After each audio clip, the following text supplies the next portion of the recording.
Ganito gawin yung pagpapalit ng trapal sa trapal pan na naka bottom drain setup. At ito yung ginawa nating filter sa pan na to, naka drum setup siya. Na-upload na din natin yung video sa paggawa nito. At ito yung ginawa nating trapal pan. Papalitan natin ngayon ng mas makapal na trapal. Ipapakita ko sa inyo kung gaano lang kadali yung pagpapalit ng trapal sa setup na to. Kasi minsan din natin maiwasan, may mga pagkakataon talaga na need na natin palitan yung trapal. Kagaya na lang kung aksidente na butas or need na talagang palitan.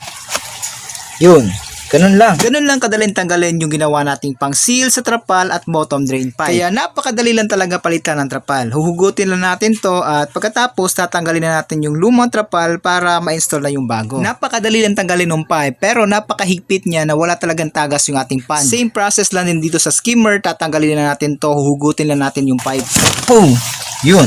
Ganun lang kadali. Pagkatapos tatanggalin na natin tong trapal. At tip lang kahabi kung gagayahin nyo to, huwag kayong gagamit ng sakulin or yung ganitong klaseng trapal pag ganito kalalim yung pan na gagawin nyo. Kailangan talagang lagyan ng marine plywood yung wall ng frame kasi di kakayanin ng trapal yung pressure ng tubig. Bubuka at magli-leak siya. Pero pag naka-wall naman yung pan ay okay lang. Pero kung pangmatagalan talaga yung gusto nyong gamit at para makaiwas na rin sa hassle ng papalit-palit ng trapal, gumamit na lang kayo ng rubberized na trapal or yung mga pan liner para mas matibay. At pagkatapos nating mailatag yung pinalit natin na trapal, ngayon i-install naman natin tong para sa bottom drain at sa skimmer. Kung napanood nyo na yung pag-install natin sa dating trapal, ganun lang din yung gagawin. Gugupitin na natin yung trapal na parang cross or yung parang naghihiwa tayo ng cake or pizza.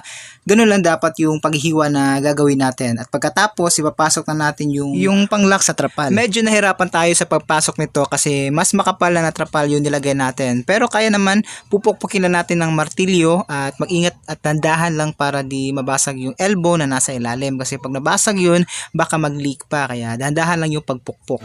Ayan, tapos ko na pong gawin itong bottom drain natin.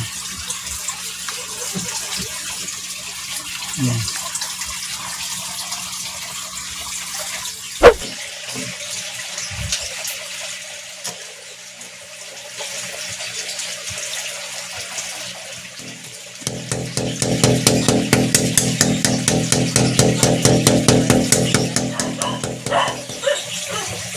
Hindi ko na po ito lalagyan ng pandikit. Ayan, okay na po ito.